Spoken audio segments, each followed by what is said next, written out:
అని చెప్పి నిరుద్యోగుల పట్ల అవహేళనగా ఎగతాళి చేస్తూ టీఆర్ఎస్ పార్టీ మంత్రులు మాట్లాడితే ఆ రోజు ఇక్కడ ఉన్న శివసేన రెడ్డి గారు మానవతారాయ్ గారు దీనిపైన పోరాటం చేస్తే ఆ రోజు మా పైన దాడులు చేసి అక్రమ కేసులు పెట్టి వారి యొక్క వైఖరి పైన మా రోజు ఉన్న గౌరవం ఏదైతే ఆ ముఖ్యమంత్రి గారు కానీ ఏదైతే ఆ సంబంధించిన వారి మంత్రులు కానీ ఏ ఒక్కరు కూడా వారి నోరు మెదపలేదు. ఈ ప్రతి అంశం పైన ఏదైతే సంబంధించి ఆ రోజు తెలంగాణ ఉద్యమ సమయంలో ప్రతి ఒక్క యువకులని ఏదైతే వాళ్ళు ఆత్మహత్యలు చేసుకునే విధంగా రెచ్చగొట్టి పాపము వారిపైన కిరసనాయిలు పోసుకుంటే ఆ రోజున్న మా యువకులకేమో అగ్గిపెట్టెలు దొరికినాయి, కానీ హరీష్ రావు గారికేమో కిరోసిన్ పోసుకుంటే ఆయనకి అగ్గిపెట్ట దొరకలేదు. ఆ రోజు తెలంగాణ ఏర్పాటు కోసము విద్యార్థుల యువకుల జీవితాల ప్రాణాలతోటి చెలగాటమాడి 10 సంవత్సరాలు మీరు రాజభోగం అనుభవించిన 10 సంవత్సరాలు హరీష్ రావు సూటిగా నిన్ను ప్రశ్నిస్తున్నా, నీ 10 సంవత్సరాల పరిపాలనలో ఒక్క గ్రూప్ 1 ఎగ్జామ్ నన్నా సక్రమంగా నిర్వహించగలిగినవా? ఒక్క గ్రూప్ 1 ఉద్యోగం అన్నా నువ్వు ఇవ్వగలిగినవా? కనీసం ఏ రోజన్నా యువకులు నీ దగ్గరకు వస్తే కనీసం వారి పక్షాన మాట్లాడగలిగినవా? ఆఖరికి టైపిస్ట్ పోస్టుల విషయంలో వినోద్ రావు మీరు కొంతమంది కలిసి ఉద్దేశపూర్వకంగా టైపిస్ట్లని లేకుండా టైపిస్ట్ల పోస్టుని తీసేసి వాళ్ళ జీవితాలతోటి చెలగాటం ఆడుకున్న మాట వాస్తవమా కాదా? జియో 46 అంశం పైన పరిష్కరించాలని చెప్పి మేము మొత్తుకుంటే ఉద్దేశపూర్వకంగా ఎలక్షన్ కోడ్ రాక 3 రోజుల ముందు సెలక్షన్ లిస్ట్ పెట్టేసి విద్యార్థుల మధ్యలో చిచ్చు పెట్టిన విషయం వాస్తవమా కాదా? నువ్వు సమాధానం చెప్పాలి. 2018లో ఏదైతే ఆర్ఎస్ ప్రవీణ్ కుమార్ గారు రిలింక్విష్మెంట్ తీసేసి ఈరోజు ఈ డౌన్ లిస్ట్ కానీ ఏదైతే బ్యాక్లాగ్ పోస్టుల భర్తీ కాకుండా ఈ రిలింక్విష్మెంట్ ఆప్షన్ని తొలగించింది, ఆ రోజు దీనికి సంబంధించి తొలగించాలని చెప్పి చెప్పింది మీరా కాదా? ఆర్ఎస్ ప్రవీణ్ కుమార్ గారు మాట్లాడాలి. ఇవన్నీ అంశాలని పరిష్కరించాలని చెప్పి మేము కానీ నిరుద్యోగులు కానీ ఈ అంశాలకు సంబంధించి సెక్రటేరియట్ దగ్గర కానీ వచ్చి మేము మాట్లాడే ప్రయత్నం చేస్తే మా అందరిపైన నిరుద్యోగుల పైన అక్రమ కేసులు పెట్టిన విషయాలు వాస్తవమా కాదా? ఒక్కసారి నువ్వు దీనిపైన సమాధానం చెప్పాలి. ఆఖరికి శాంతియుతంగా ధర్నా చౌక్లో మా సమస్యల్ని మా బాధల్ని ప్రభుత్వ దృష్టికి తీసుకొని వెళ్ళి ప్రజాక్షేత్రంలో ప్రజలకి తెలియజేయాలని చెప్పి మేము ప్రయత్నిస్తే ధర్నా చౌక్లో కూడా పర్మిషన్ ఇవ్వకుండా ఇంటి దగ్గరనే ముందస్తు అరెస్టులు చేసి అక్రమ కేసులు పెట్టి జైల్లో పెట్టిన విషయాలు వాస్తవమా కాదా ఆలోచించాలి.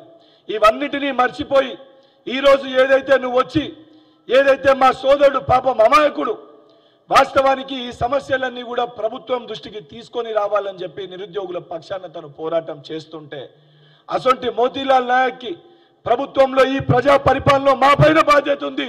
ఈరోజు ఏదైతే నిరుద్యోగుల పక్షాన కాంగ్రెస్ ప్రభుత్వం ఉంది, ఒక్క నిరుద్యోగి కూడా తన ప్రాణాలకి ఎటువంటి నష్టం జరగొద్దని చెప్పి ఒక భరోసా కల్పించడానికి ఎమ్మెల్సీగా ఆ సంబంధించిన సోదరుని దగ్గరికి వెళ్ళి సమస్య తీవ్రతని తెలుసుకొని ముఖ్యమంత్రి గారి దృష్టికి సమస్యల్ని తీసుకొని వెళ్ళి మోతీలాల్ నాయక్ మా తమ్మునికి భరోసా కల్పించాలని చెప్పి ట్విట్టర్ వేదికగా గాంధీ హాస్పిటల్కి వస్తున్నాను అని చెప్పి గాంధీ హాస్పిటల్ రావడం జరిగింది తప్ప దొంగసాటుగా మేము వచ్చి దొంగసాటుగా వెళ్ళే ప్రయత్నం చేయలేదు. ఎందుకంటే మా ప్రజా ప్రభుత్వానికి నిరుద్యోగుల ప్రతి ఒక్క సమస్యని పరిష్కరించాలనే చిత్తశుద్ధి మాకుంది కాబట్టి మేము ధైర్యంగా మేము గాంధీ హాస్పిటల్కి వచ్చి మోతీలాల్ నాయక్ తోటి మాట్లాడి ఆ భరోసాని ఇచ్చే ప్రయత్నం మేము చేసినాం. నిరుద్యోగ సోదరులారా, మీకో తమ్మునిగా మీకన్నగా నేను రిక్వెస్ట్ చేస్తున్నా, గౌరవ మన ముఖ్యమంత్రి గారు నిరుద్యోగులకున్న ప్రతి సమస్యని పరిష్కరించాలని ఒక చిత్తశుద్ధితో ఉన్నారు. దానితో పాటు ఏదైతే విద్యా వ్యవస్థ ఏదైతే భ్రష్టు పట్టించిర్రో ప్రభుత్వ పాఠశాలల్లో 24 లక్షల మంది విద్యార్థులు ఏదైతే చదువుకున్నామంటే ఉపాధ్యాయులు లేని పరిస్థితి ఉందో తక్షణమే ఉపాధ్యాయులను రిక్రూట్ చేసి డిఎస్సిని తక్షణమే రిక్రూట్ చేసి విద్యా వ్యవస్థని బలపరచాలనే ఉద్దేశంతో 11,000 డిఎస్సి పోస్టులని విడుదల చేయడం జరిగింది. అకాడమిక్ ఇయర్ స్టార్టింగ్ లోపల టీచర్స్ని రిక్రూట్ చేసి ఆ 24 లక్షల మంది ఏదైతే ప్రభుత్వ పాఠశాలల్లో చదువుకుంటున్న విద్యార్థులకి మెరుగైన విద్యను అందించాలనే దిశగా ప్రభుత్వం ఆలోచిస్తుంది, ఆ దిశగా పనిచేస్తుంది. 10 సంవత్సరాలుగా పెండింగ్లో ఉన్న ట్రాన్స్ఫర్స్ పోస్టింగ్స్ టీచర్స్ పైన కూడా దానిపైన కూడా స్పష్టత ఇస్తూ ఆ సమస్యను కూడా పరిష్కరించిన ప్రభుత్వం మన ప్రజా ప్రభుత్వము కాంగ్రెస్ ప్రభుత్వం. నేను మీ అందరికీ మాటిస్తున్నా, ఏదైతే ఇక్కడ కూర్చున్న వాళ్ళ మేమందరం కూడా ఇక్కడ ఉన్న వాళ్ళందరూ కూడా తెలంగాణ ఉద్యమ సమయంలో క్రియాశీలకంగా పనిచేసిన వ్యక్తులు. ఏదైతే దాని తర్వాత బీఆర్ఎస్ పార్టీ యొక్క పరిపాలనలో కూడా వాళ్ళు చేస్తున్న తప్పుడు పనులపైన పోరాటం చేసిన వ్యక్తులం. ఈరోజు మనం అందరం కలుసుకట్టి రేవంత్ అన్న గారు ముఖ్యమంత్రి కావాలి, కాంగ్రెస్ ప్రభుత్వం రావాలని చెప్పని కంకణబద్దులై మనం అందరం పనిచేసినాము. ఈ సమస్యలన్నిటిపైన తప్పనిసరిగా ప్రభుత్వం దృష్టిలో కూడా ఉన్నాయి. ప్రభుత్వం కూడా ఏదైతే నిరుద్యోగుల పక్షాన ప్రతి సమస్యను కూడా పరిష్కరించే దిశగా ప్రభుత్వం పనిచేస్తుంది. అండ్ 100% చెప్పిన విధంగా జాబ్ క్యాలెండర్ని కూడా అతి త్వరలో యూపీఎస్సీ తరహాలో దాని ఏదైతే టీజీపీఎస్సీ అన్ని రిక్రూట్మెంట్ బోర్డ్స్ తోటి మాట్లాడి ఏదైతే సంబంధించి జాబ్ క్యాలెండర్ని కూడా ప్రకటించే దిశగా ప్రభుత్వం అడుగులు వేస్తుంది. తప్పనిసరిగా ప్రతి సమస్యను కూడా ప్రభుత్వం పరిష్కరిస్తుంది.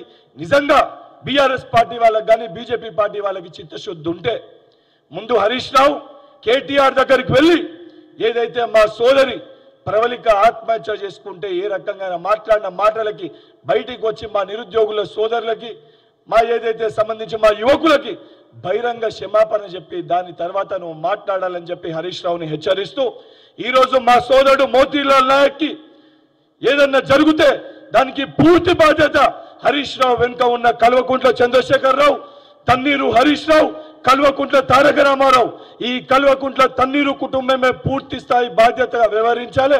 మోతీలాల్ నాయక్ గారి తెలంగాణలో నిరుద్యోగికి ఏమి జరిగినా కూడా తెలంగాణలో యువకులతోటి నిరుద్యోగులతోటి హరీష్ రావు అదేవిధంగా కేసీఆర్ ఫార్మ్ హౌస్ ని ముట్టడిస్తాం. ఈ యొక్క కల్వకుంట్ల కుటుంబాన్ని తెలంగాణ రాష్ట్రంకి వెళ్ళి తరిమి కొడతామని చెప్పి వారిని హెచ్చరిస్తున్నాం. పరిపాలన చేసి 3,000 రూపాయల నిరుద్యోగ వృత్తి ఇస్తా అని చెప్పి మేనిఫెస్టోలో పెట్టి ఈరోజు వరకు ఇయని మీరు 7 నెలలు కానీ మా ప్రభుత్వం మీద విమర్శలు చేయడానికి ఇంతలో సిగ్గు శరం ఉండాలి. టీఆర్ఎస్ నాయకులకు ఈరోజు ఏం దొరకలేదు, ఏం అర్థమైతలేదు. విద్యార్థులందరికీ కూడా మీ అందరినీ తప్పుబో పట్టించే పరిస్థితిలో ఉన్నది. ఖచ్చితంగా దీని గురించి సమీక్ష సమావేశాలు జరుగుతున్నాయి. ఈరోజు కాదు, చాలామంది విద్యార్థులు మాట్లాడుతున్నారు. దానికి సంబంధించిన విషయం గురించి వెంకట్ మాట్లాడుతున్నారు, మేము మాట్లాడుతున్నాం, రియాజ్ గారు ఇక్కడ ఉండేటోళ్ళు దయాకర్ అందరూ డిస్కషన్ జరుగుతుంది. సీఎం గారు గురించి దాని గురించి పునరాలోచిస్తున్నారు. ఏ విధంగా చేద్దాం, తెలంగాణలో ఉండేటువంటి విద్యార్థుల కోసం ఈరోజు ప్రభుత్వం ఉంది. ఇది ప్రజాప్రభుత్వం. ప్రజాప్రభుత్వంలో ఏదైనా ప్రజల ఆకాంక్ష మేరకే జరుగుతుంది. దాన్ని తప్పుదో పట్టించే పరిస్థితుల్లో ఈరోజు బీజేపీ, టీఆర్ఎస్, హరీష్ రావు గారి వీళ్ళు చేస్తున్నారు. దయచేసి ఆ ఊబిలో పడాల్సిన అవసరం లేదు. మీ అందరికీ చెప్తా ఉన్నాం, మీ సమస్యలు తీర్చడానికే మేము గాంధీభవన్లో మా ఆఫీసులు ఉన్నాయి. ఖచ్చితంగా మేమందరం ఉదయం 10 గంటల నుంచి రాత్రి 1 గంట, సాయంత్రం మధ్యాహ్నం 1 గంట 2 గంటల వరకు ఇక్కడే ఉంటున్నాం. ప్రతి విద్యార్థులకు మీ సమస్య నిజంగా విద్యార్థులకు సరైన సమస్య ఉంటే ఆ సమస్యను పరిష్కరించే దిశలో ప్రభుత్వం ఉంది. వాళ్ళలాగా మేము లోపలికి రానియకుండా దొంగల్లా బతకలే. ఒక్కసారి ఆలోచన చేయండి. 7 నెలల్లో 4 నెలలు మీ అందరికీ తెలుసు ఈరోజు ఏ విధంగా కోడ్ వల్ల ఏం పని చేయలేకపోయినామని. మొత్తం తీస్తే 4 నెలల నుండి ప్రభుత్వం గడిచింది. 4 నెలలే ప్రభుత్వం నడిచింది. వాళ్ళు చేసిన అప్పులను ఏ విధంగా సరిదిద్దాలి అనే ఆలోచనలో ఉంది. మేము చెప్పిన 2 లక్షల ఉద్యోగాలు అంటే ప్రభుత్వంలో ఎన్ని ఉద్యోగాలు ఖాళీలు ఉంటే ఆ ఉద్యోగాలన్నీ నింపడం కోసం ప్రతి డిపార్ట్మెంట్లో సమీక్షలు నిర్వహిస్తున్నారు. మంత్రులు అదే పనిలో ఉన్నారు.